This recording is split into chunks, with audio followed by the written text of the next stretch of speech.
Hello साथी, कैसे हैं आप सभी। आप सभी अच्छे होंगे, अपनी पढ़ाई भी अच्छे से कर रहे होंगे और ठंडी भी बहुत ज्यादा पड़ रही है उससे भी सुरक्षित होंगे। एसएससी जीडी का एग्जाम चल रहा है। जो बच्चे एग्जाम देकर आए हैं उनको उनका बहुत अच्छा एग्जाम गया हो, ये मैं आशा करती हूँ। और जिन बच्चों का एग्जाम है लाइक अभी तीसरी शिफ्ट चौथी शिफ्ट में, तो उनको मेरी तरफ से बेस्ट ऑफ लक। और आगे जो भी एग्जाम होंगे सभी बच्चों को मेरी तरफ से बेस्ट ऑफ लक। सभी का एग्जाम अच्छा जाए। तो यहाँ पर हम हिंदी के बारे में बात करने वाले हैं। हिंदी, जिन भी एग्जाम में हिंदी पूछी जाती है सभी के लिए क्लास इंपॉर्टेंट होने वाली है। यूपीएसआई हो गया, एसएससी जीडी चली रहा है, उसके लिए आप ये रिवीजन क्लास समझ करके इसको पढ़ सकते हैं। अपना मॉक टेस्ट समझ करके पढ़ सकते हैं कि अगर मैंने बोल दिया संज्ञा के भेद, तो संज्ञा के भेद आप तुरंत बताएंगे कि संज्ञा के इतने भेद होते हैं। अगर मैंने विशेषण के भेद बोल दिया तो आप तुरंत बताएंगे कि विशेषण के इतने भेद होते हैं। अगर मैंने वहीं बोल दिया अव्यय, तो अव्यय आप तुरंत आपके दिमाग में क्लिक करेगा कि अव्यय क्या होता है, उसके कितने प्रकार होते हैं। लिंग, वचन, संज्ञा, ये सब कुछ जितना भी मैंने बोल दिया, पद क्या होता है, शब्द क्या होता है, तो तुम्हें तुरंत दिमाग में क्लिक करना चाहिए। इसे हम बोलते हैं रिवीजन। ओके, तो यहाँ से रिवीजन भी आप कर सकते हैं। सभी के लिए इंपॉर्टेंट होने वाली है क्लास। इस क्लास में हम देखेंगे शब्द और पद।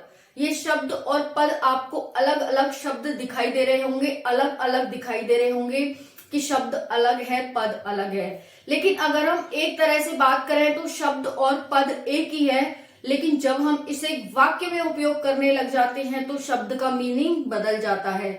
यानी जब हम स्वतंत्र रूप से किसी शब्द को प्रयोग करते हैं तो हम उसे शब्द कहते हैं, लेकिन जब हम शब्द को वाक्य में प्रयोग करते हैं तो उसे हम पद कहते हैं।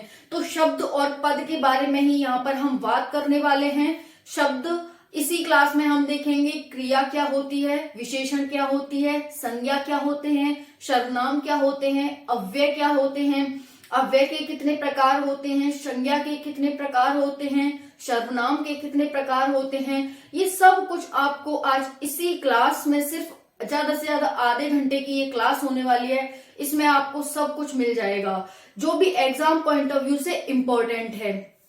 आज कल जब एग्जाम देने जाएंगे तो यहाँ से आपको 1 से 2 क्वेश्चन पक्का देखने को मिलेगा। हिंदी है, हिंदी में तो 40 क्वेश्चन आते हैं, तो 2 से 4 क्वेश्चन आपको इसी क्लास से देखने को मिल जाएंगे एग्जाम में। तो 1 नंबर 2 क्वेश्चन, 1 क्वेश्चन 2 नंबर का होता है, तो आप इसका वेटेज समझ सकते हैं इस क्लास का कितना वेटेज है।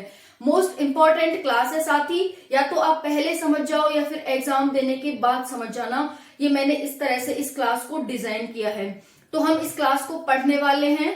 देखो, देखने में तो ये लगता होगा आपको कि सिर्फ एक शब्द है, शब्द के बारे में हम क्या पढ़ेंगे, शब्द ही तो है। लेकिन ये शब्द इतना भारी भरकम शब्द है कि अगर हम इसे सुबह से शाम तक विस्तार करने बैठे ना, तब भी शायद ये इसकी डेफिनेशन शायद हम नहीं कर पाए, इसको हम विस्तार रूप में नहीं कर पाए।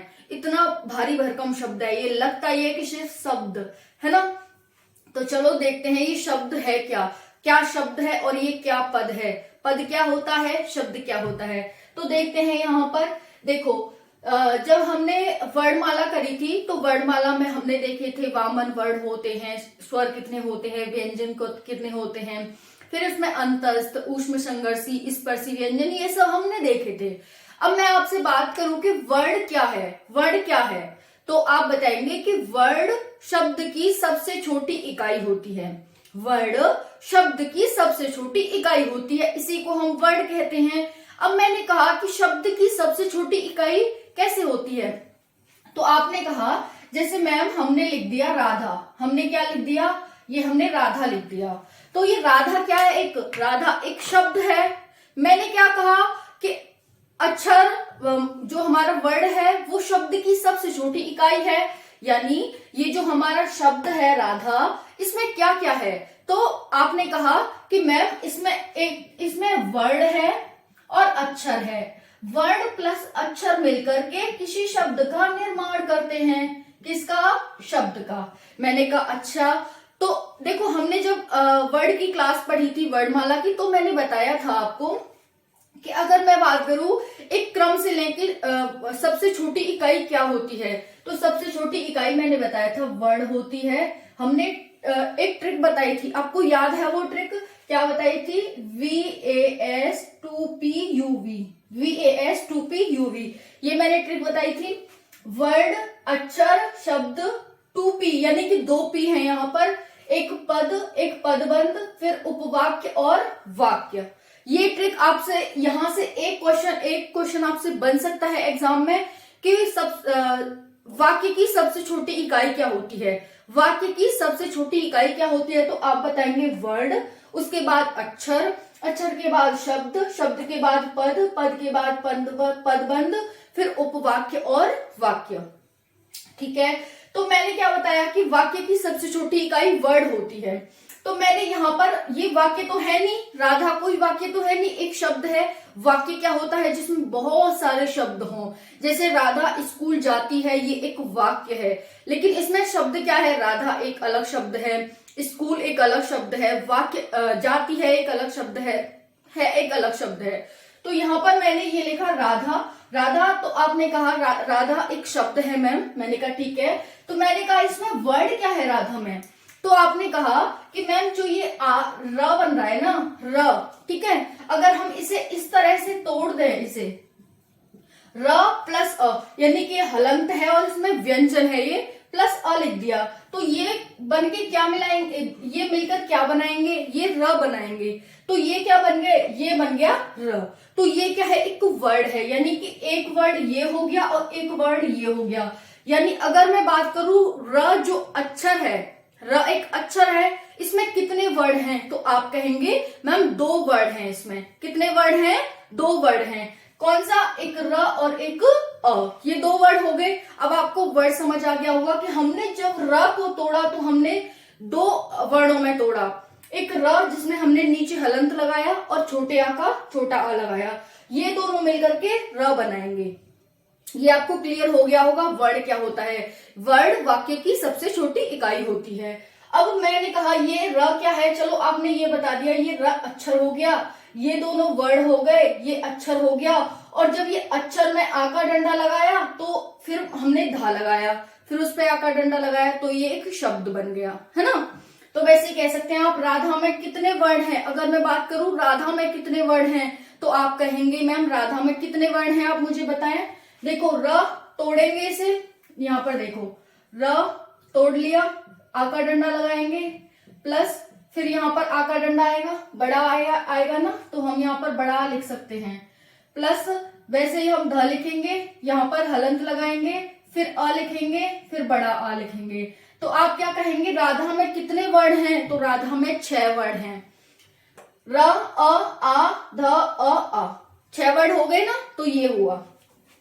अब आप सभी को कभी ये भूलना नहीं है कि वर्ड क्या होता है, अक्षर क्या होता है और शब्द क्या होता है। हमेशा ही इस ट्रिक को ध्यान रखना। VAS2PUV यानी कि wash 2PUV, wash 2PUV most important ये आपके लिए ट्रिक हो जाती है। तो वर्ड ये दोनों हो गए, वर्डों ने मिलकर के एक अक्षर बनाया और अक्षरों ने मिलकर के शब्द का निर्माण किया। तो वर्ड प्लस अक्षर इज इक्वल टू शब्द। इतना आप सभी को यहाँ पर क्लियर हो गया होगा, मोस्ट इंपॉर्टेंट है ये। तो अब हम इसी की बात करने वाले हैं। अब आपकी समझ में आ गया होगा कि शब्द क्या है। तो मैं अगर शब्द की बात करूं तो आप क्या कहेंगे कि मैम शब्द वर्ड और अक्षर से मिलकर के बनता है। ठीक है, तो हमारे पास ये अक्षर क्लियर हो गया होगा आपको। शब्द क्या है? शब्द और पद। अब मैंने बताया था जब हमने वर्णमाला पढ़ी थी कि हम शब्द को ही पद कहते हैं, लेकिन जब शब्द स्वतंत्र रूप से प्रयुक्त होता है, यानी जब हम शब्द को कहीं स्वतंत्र रूप से प्रयोग करें, जैसे मैंने राधा किया, बस राधा बोला तो ये स्वतंत्र रूप से हो गया। लेकिन जब मैंने राधा को एक वाक्य के रूप में प्रयोग किया, राधा बाजार जाती है, राधा खाना खा रही है, तो राधा पहले जब मैंने सिर्फ राधा बोला था तो वो एक शब्द था, लेकिन जब मैंने वाक्य के रूप में प्रयोग किया तो ये एक पद बन गया। राधा बाजार जाती है तो ये एक पद बन गया। ओके, तो राधा जब स्वतंत्र रूप से था तो शब्द था, लेकिन जब राधा बाजार जाती है के साथ प्रयोग किया तो वो एक पद बन गया। अब राधा को क्या कहेंगे? राधा को उस पद के साथ ऐड करेंगे तब आप कहेंगे कि राधा इसमें एक पद है। ठीक है, तो यहां तक आप सभी को क्लियर हो गया होगा। ये आप ट्रिक याद कर लें, लिख लें कहीं पर, जो भी आपकी हिंदी की नोटबुक हो, VAS 2PUV।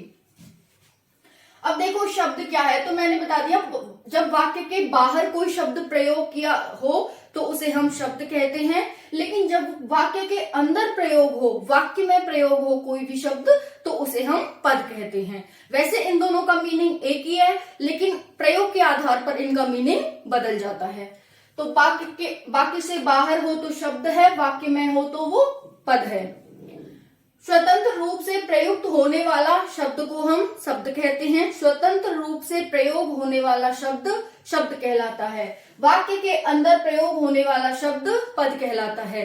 अब पद क्या है? राधा बाजार जाती है। राधा बाजार जाती है तो राधा एक पद है, बाजार एक पद है, जाती एक पद है एक पद है। वहीं पर मैंने राधा कह दिया सिर्फ, तो वो शब्द है। अब आपके एकदम क्लियर हो गया होगा शब्द और पद क्या होते हैं।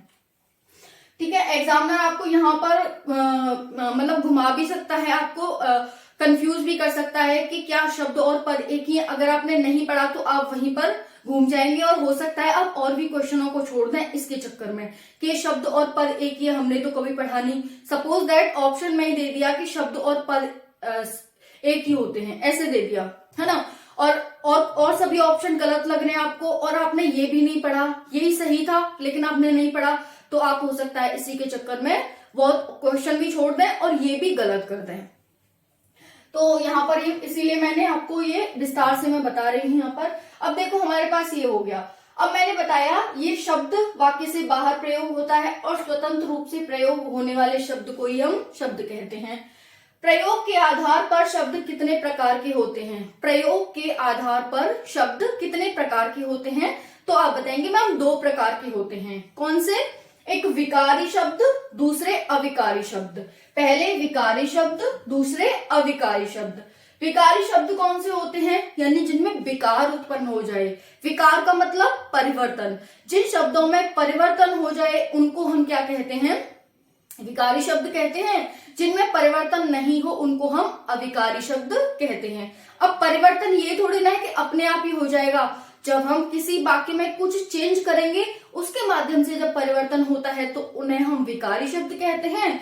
और कोई शब्द है जिसमें हम परिवर्तन कर रहे हैं फिर भी उसमें परिवर्तन नहीं हो रहा, उसे हम अविकारी शब्द कहते हैं। इतना आप सभी को क्लियर हो गया होगा।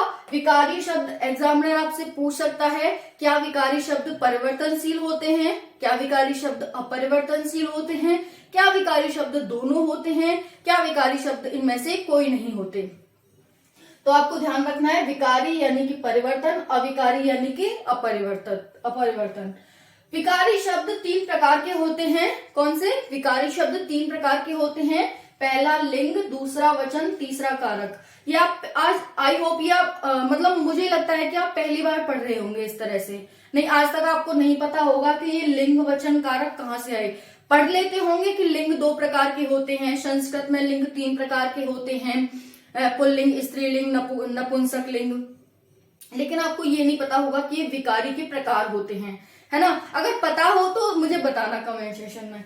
तो यहाँ पर लिंग, वचन और कारक। लिंग जैसे कोई संज्ञा, जितने भी लिंग होते हैं ना वो संज्ञा में काउंट होते हैं। तो आप कहेंगे कि लिंग सभी संज्ञा होते हैं, क्योंकि हम लिंग क्या है? स्त्रीलिंग। और सभी संज्ञा की परिभाषा क्या है? किसी व्यक्ति, वस्तु, प्राणी, स्थान के नाम को हम संज्ञा कहते हैं। तो लिंग जितने भी हैं सभी प्राणी में आ जाएंगे, सभी व्यक्तियों में आ जाएंगे, तो ऑब्वियसली ये संज्ञा होंगे। तो लिंग संज्ञा होते हैं। मैंने और आपको एक्स्ट्रा बता दिया। एग्जामिनर अगर और चालाकी चले आपके साथ तो आप इस तरह से बता सकते हैं। फिर है वचन। वचन को हम सर्वनाम कहते हैं। वचन क्या होते हैं? जो शब्द संज्ञा के स्थान पर प्रयोग किए जाते हैं उन्हें हम सर्वनाम कहते हैं। जो शब्द संज्ञा के स्थान पर प्रयुक्त किए जाते हैं उन्हें हम सर्वनाम कहते हैं। अब जैसे सर्वनाम क्या है? जैसे मैंने कहा राधा। अब राधा की जगह मैंने वह यूज कर लिया। अभी मैंने राधा स्कूल जाती है, अब मैं कह रही हूँ राधा के लिए कि वह स्कूल जाती है, तो ये क्या हो गया? ये सर्वनाम हो गया। यानी किसी व्यक्ति, वस्तु, स्थान के नाम के सामने के जगह पर अगर हम अन्य शब्दों को यूज करें जैसे वह, यह, वे, ये, तो वो सर्वनाम कहलाते हैं। अभी हम देखेंगे सर्वनाम के बारे में भी, अभी सिर्फ हम इतना देख लो आप। फिर होते हैं तीसरा प्रकार कारक होता है। कारक क्रिया और विशेषण आते हैं, जैसे कोई काम करना। अब कारक क्या होते हैं? कारक 8 प्रकार के होते हैं, लेकिन आप अगर बात करें, एग्जामिनर पूछ ले कि कारक में निम्नलिखित में से क्या आता है, क्या लिंग संज्ञा आती है, क्या सर्वनाम आती है, क्या क्रिया या विशेषण आते हैं, तो आप बताएंगे क्रिया और विशेषण आते हैं। ठीक है, ये एग्जाम्पल है, एक तरह से आप समझ सकते हैं। ठीक है, तो लिंग क्या है? सभी संज्ञाएं लिंग होती हैं। वचन सभी सर्वनाम वचन होते हैं। कारक वचन आपने एक वचन, दो वचन, बहुवचन सुने तो है ना। अब जैसे मैंने वह यूज किया तो वो एक वचन हो गया, अब मैं वे यूज कर लेती तो ये क्या हो जाता? बहुवचन हो जाता, वे। हालांकि हम वे एक द्विवचन के लिए भी यूज करते हैं, बहुवचन के लिए भी यूज करते हैं, तो उस तरह से हो जाता जिस तरह से हमें सेंटेंस बोला होता। तो सभी सर्वनाम यह वह उसमें आ जाता। कारक क्रिया और विशेषण आ जाएंगे इसमें। अब कारक के 8 प्रकार होते हैं। कौन कौन से? कर्ता ने कर्म को, देखो यहाँ पर जो मैंने 2-3 लिख रखे हैं ना, वो लिंग के प्रकार हैं। ये एग्जाम्पल है कि सभी संज्ञा लिंग होते हैं, सभी सर्वनाम वचन होते हैं, सभी क्रिया विशेषण कारक होते हैं। अब लिंग के कितने प्रकार होते हैं? तो लिंग के 2 या 3 प्रकार होते हैं। अगर हम हिंदी में बात करें तो 2 प्रकार हो गए, पुल्लिंग और स्त्रीलिंग। वही हम संस्कृत में बात करें तो नपुंसक लिंग भी आ जाता है। ओके, अब हम वचन की बात करें तो 3 वचन होते हैं, एक वचन, द्विवचन और बहुवचन। फिर कारक 8 प्रकार के होते हैं। कर्ता ने कर्म को करण से के द्वारा संपादन के लिए अपादान से संबंध काके की अधिकरण में पर संबोधन हेरयो। इसके बारे में भी हम आपको विस्तार से बताएंगे नेक्स्ट क्लास में, क्योंकि हमारा जो डिजिटल बोर्ड है उसकी थोड़ी सी लिमिटेशन है। तो हम नेक्स्ट क्लास में आपको बताएंगे इनके बारे में और विस्तार से कि ये कारक के भेद हैं। कारक के 8 भेद होते हैं। कर्ता ने कर्म को, क्या क्या इनमें डिफरेंस होता है और कब कब हम इसको उपयोग करते हैं। यहाँ पर इतना आप सभी को। फिर है अविकारी, जो अपरिवर्तनशील होते हैं, इनमें कोई परिवर्तन नहीं होता, इसीलिए हम इन्हें अव्यय कहते हैं। इसीलिए क्या कहते हैं? हम इन्हें अव्यय कहते हैं, क्योंकि कोई परिवर्तन नहीं हो रहा, कोई व्यय नहीं हो रहा।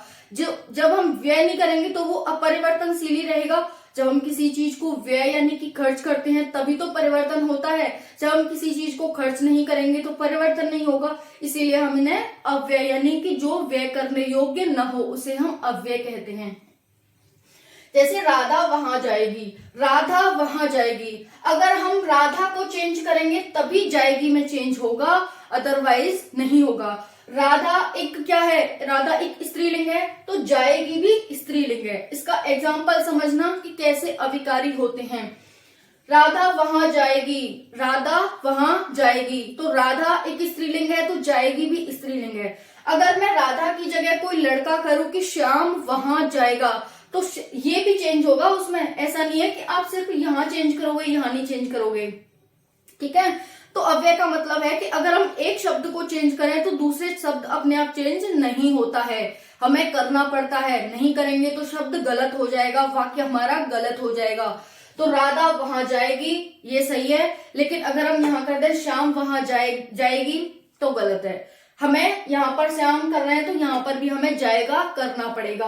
वैसे ही लड़के वहां जाएंगे, अगर मैं यहाँ कर दूं राधा वहां जाएंगे तो गलत है। तो कैसे परिवर्तन होता है? परिवर्तन जब होता है जब हम दोनों जगह परिवर्तन करें, एक जगह परिवर्तन करें तो कोई परिवर्तन नहीं समझा जाता और वाक्य भी हमारा गलत हो जाता है। तो ये इस तरह से शब्द और पद क्या हैं ये आपको आ गया होगा। शब्द के कितने प्रकार होते हैं, विकारी और अविकारी। फिर विकारी के कितने प्रकार होते हैं और अविकारी अव्यय होते हैं, जिनके ये यहाँ पर आप उदाहरण देख सकते हैं। अव्यय भी 4 प्रकार के होते हैं जो हम नीचे देखेंगे यहाँ पर। ठीक है, अब देखो पद के भेद। अब हमने शब्द देख ली, शब्द के भेद देख लिए। 2 भेद होते हैं, या प्रकार या भेद एक ही बात है। अब हम पद के भेद देखेंगे, यानी पद के प्रकार देखेंगे। पद के 5 प्रकार होते हैं। पहला है संज्ञा, दूसरा है सर्वनाम, तीसरा है क्रिया, चौथा है विशेषण और 5वां है अव्यय।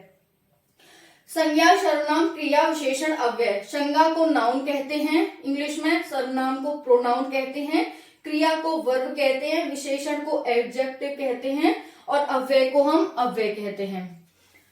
तो संज्ञा क्या है? संज्ञा नाम बताने वाले शब्दों को संज्ञा कहते हैं। ऐसे शब्द जो नाम बताते हैं उनको हम संज्ञा कहते हैं। ये एक नॉर्मल परिभाषा हो गई। लेकिन अगर हम किताबी परिभाषा पढ़े देखते हैं, किसी व्यक्ति, वस्तु, स्थान, प्राणी आदि का बोध कराने वाले शब्दों को संज्ञा कहा जाता है। किसी व्यक्ति, कोई व्यक्ति हो गया, राधा, सीता, श्याम, राम, गीता, माधव।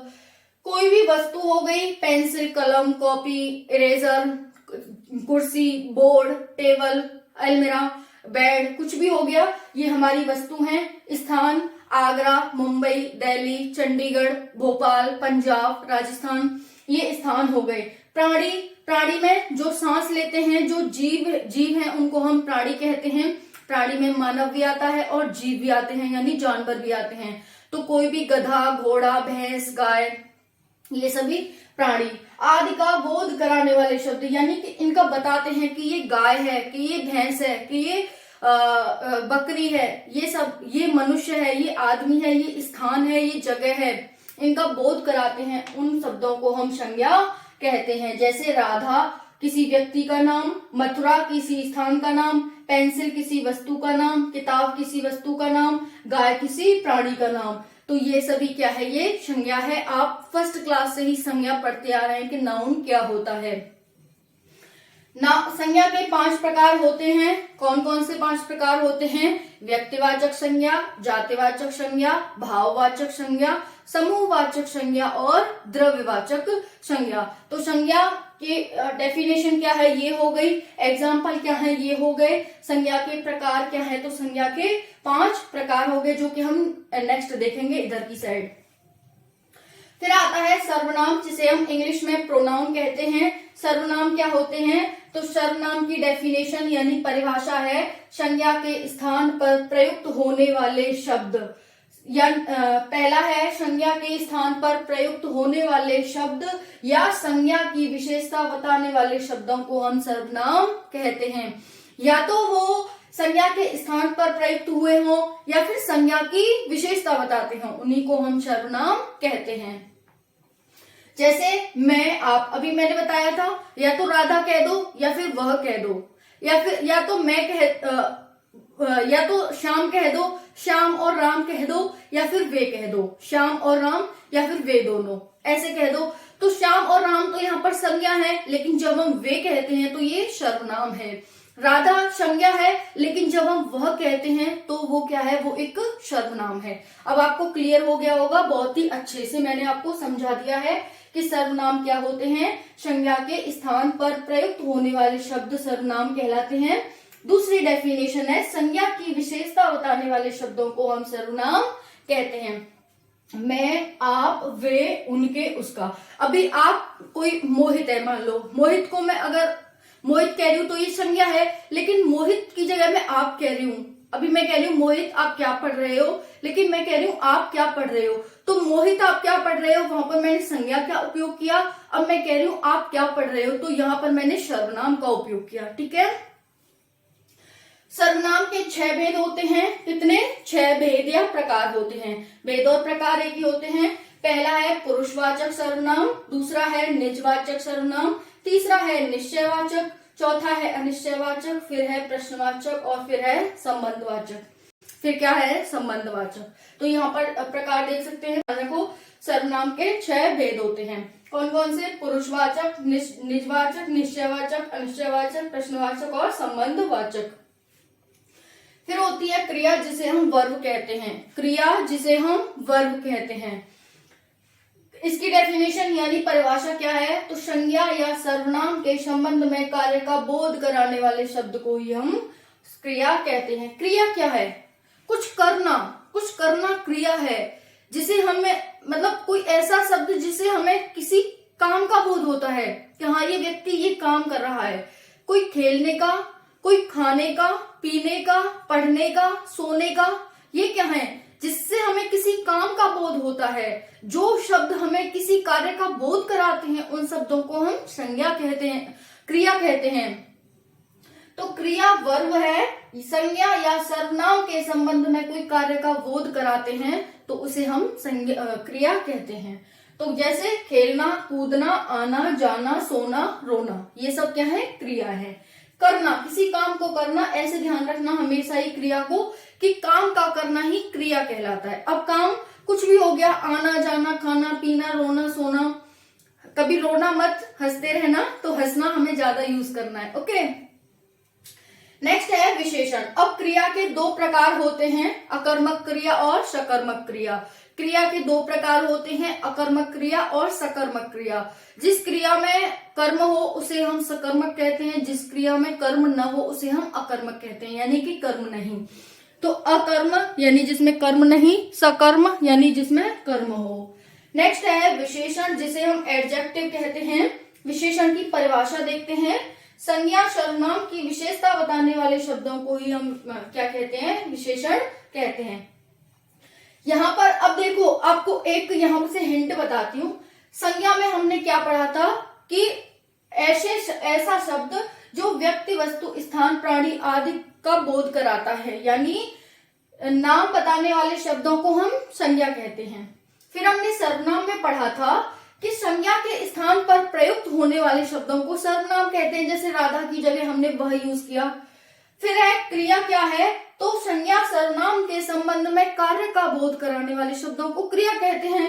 फिर हमने विशेषण में क्या देखा कि ये संज्ञा और सर्वनाम की विशेषता बताते हैं। क्रिया संज्ञा और सर्वनाम के संबंध में कार्य का बोध करा रही थी। विशेषण क्या है? संज्ञा और सर्वनाम के संबंध में उसकी विशेषता बताते हैं।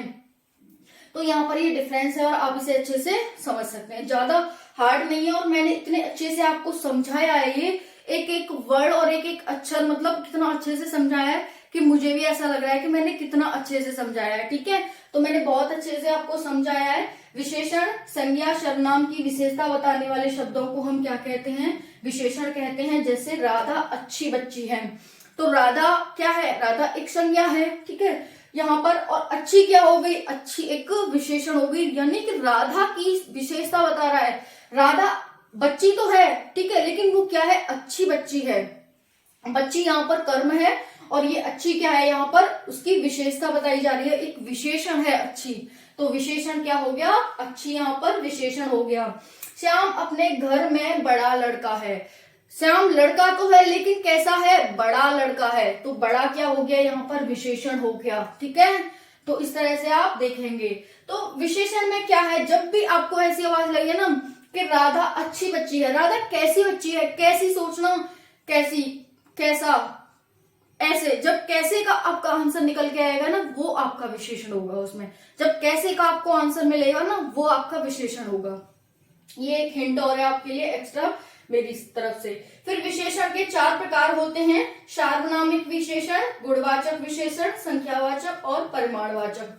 सार्वनामिक विशेषण, गुणवाचक, संख्यावाचक और परिणामवाचक। तो यहाँ पर ये 4 प्रकार होते हैं विशेषण के, सार्वनामिक, गुणवाचक, संख्यावाचक, परिमाणवाचक। जिससे किसी संख्या का बोध हो उसे हम संख्यावाचक कहते हैं। जिससे परिणाम का, जैसे कि 2 किलो, 4 किलो, कुछ 100 किलो, ठीक है, ये परिणाम होते हैं। किसी गुण का विशेषता बता रहा हो, किसी गुण के बारे में, अच्छा बुरा, ये सब, तो उसे गुणवाचक कहते हैं। सार्वनामिक यानी कि जो उसके बारे में एक सर्वनाम के साथ बता रहा हो, सर्वनाम के बारे में बता रहा हो, तो उसे हम क्या कहते हैं? सार्वनामिक विशेषण कहते हैं। अब यहाँ पर आता अव्यय। 5 भेद देखे थे ना, संज्ञा, सर्वनाम, क्रिया, विशेषण, और 5वां है हमारे पास अव्यय। सभी के हमने भेद देख लिए, यहाँ पर प्रकार देख लिए हैं कि कौन कितने प्रकार का होता है। जैसे संज्ञा की परिभाषा देखी, एग्जाम्पल देखे, फिर उसके प्रकार देखे 5 प्रकार। फिर जैसे हमने सर्वनाम देखा, उसकी परिभाषा देखी, उसके बाद हमने उसके एग्जाम्पल देखे, फिर उसकी प्रकार देखे। फिर हमने क्रिया देखी, परिभाषा देखी, एग्जाम्पल देखे, प्रकार देखे। विशेषण देखा, परिभाषा देखी, उसके एग्जाम्पल देखे, फिर हमने उसकी प्रकार देखे। 5वां हमारे पास अव्यय। अव्यय मैंने बताया जो चेंज न किया जा सके, जिसमें कोई व्यय न किया जा सके, जो अपरिवर्तनशील हो, उसे हम अव्यय कहते हैं।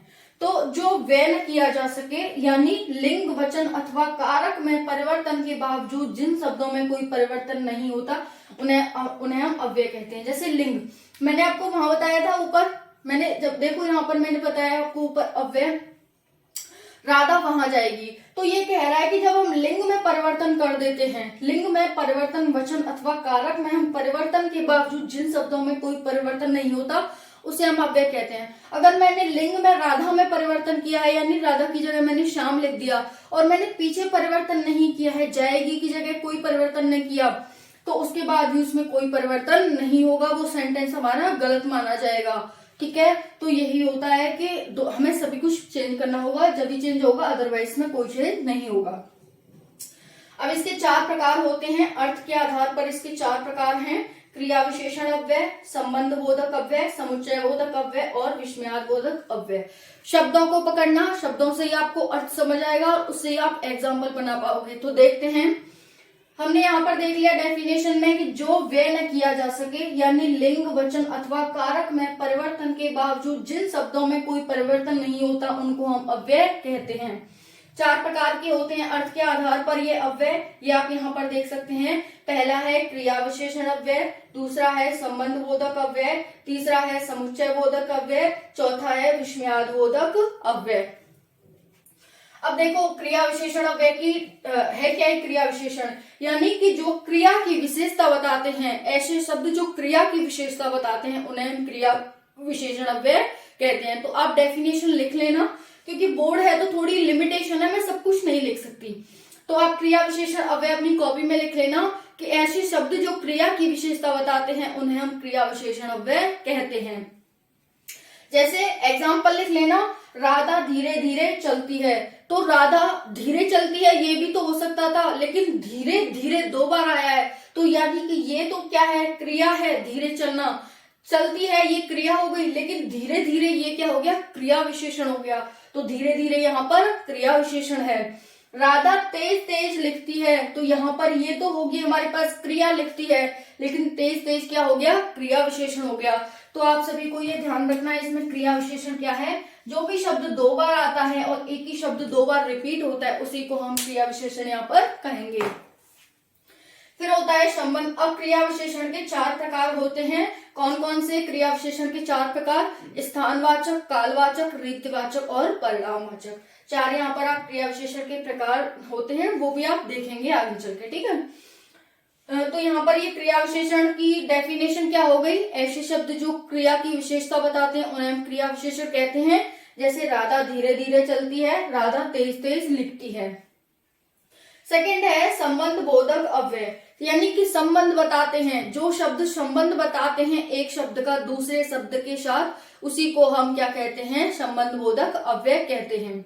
यानी संबंध बोधक अव्यय क्या है, ऐसे शब्द जो एक वाक्य की दूसरे वाक्य के साथ संबंध बताते हैं, ऐसे शब्द जो एक वाक्य का दूसरे वाक्य के साथ संबंध बताते हैं उन्हें हम संबंध बोधक अव्यय कहते हैं। जैसे मेज के ऊपर किताब रखी है, तो मेज के ऊपर किताब रखी है, तो यहाँ पर क्या संबंध बता रही है, ऊपर। ऊपर यहाँ पर क्या है, एक संबंध बता रहा है कि किताब कहाँ रखी है, ऊपर रखी है। तो यहाँ पर आपका कहाँ का उत्तर मिल जाए तो उसे हम क्या कहते हैं, संबंध बोधक अव्यय कहते हैं। तो मेज के ऊपर किताब रखी है, छत पर बंदर बैठा है।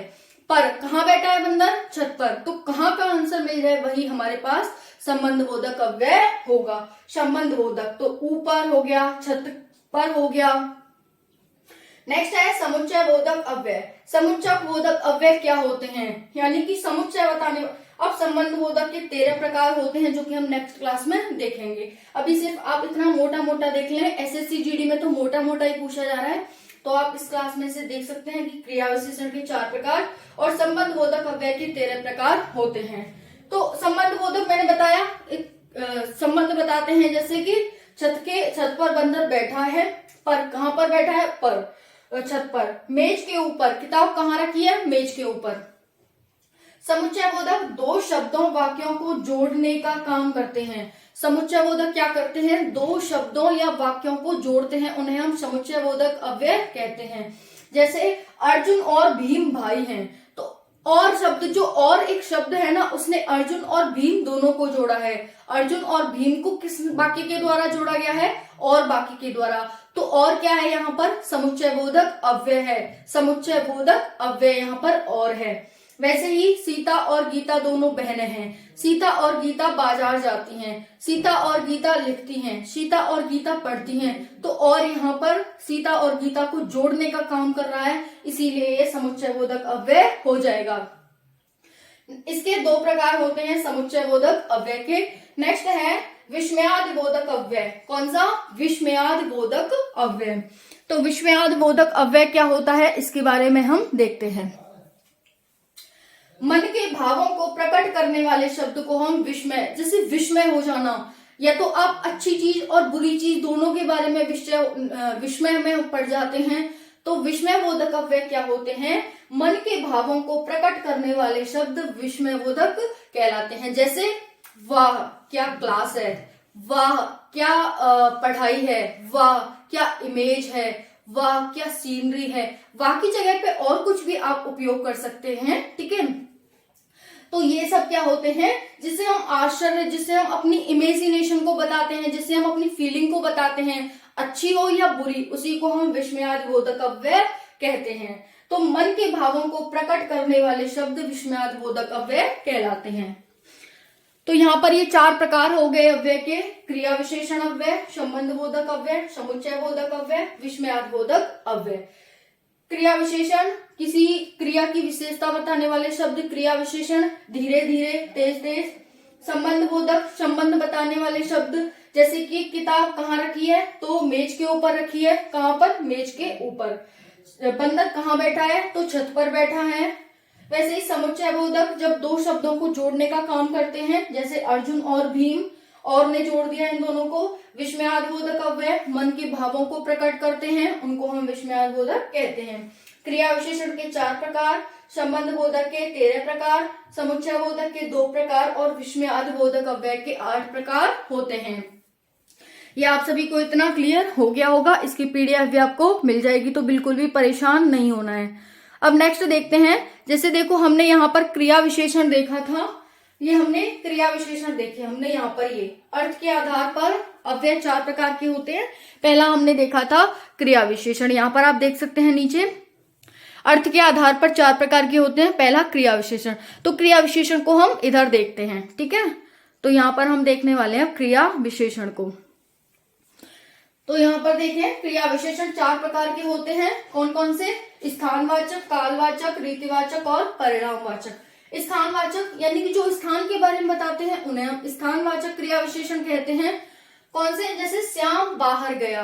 श्याम कहाँ गया? बाहर। स्थान का बता रहे हैं ना कि श्याम कहाँ गया? बाहर गया। श्याम छत पर गया, श्याम स्कूल गया, श्याम ट्यूशन गया। तो ये क्या है? ये स्थान के बारे में बता रहे हैं, तो ये क्या हो जाएंगे? स्थानवाचक विशेषण हो जाएंगे।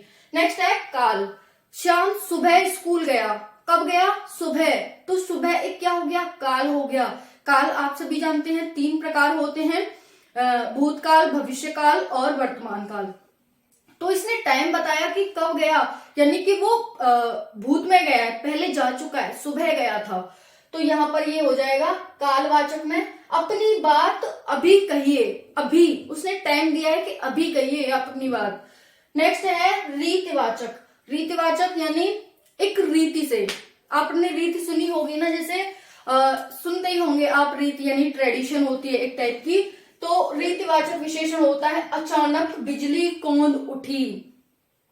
अचानक बिजली कौंद उठी, धीरे चलो, अच्छे से जाना, काम अच्छा करो। तो ये क्या है? अच्छा, धीरे, अचानक, ये रीत है एक, यानी आपको कोई बता रहा है कि काम आपको इस तरह करना है, धीरे करना है, तेज करना है, अचानक करना है, या फिर आराम से करना है।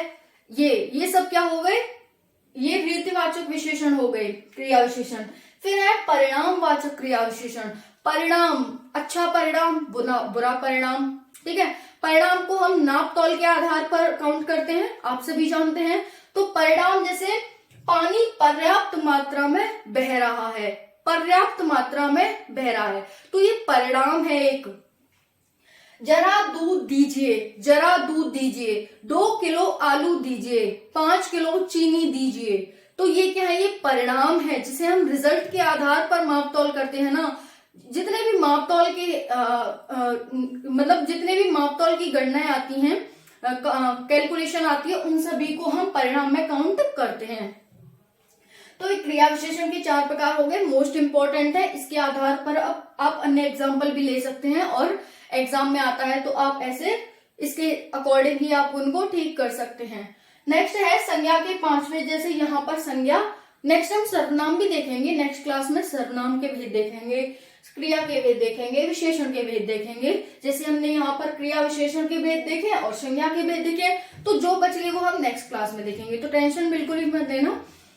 संज्ञा के 5 भेद होते हैं, कौन से मैंने बताया, व्यक्तिवाचक संज्ञा, जातिवाचक संज्ञा, भाववाचक संज्ञा, समूहवाचक संज्ञा और द्रव्यवाचक संज्ञा।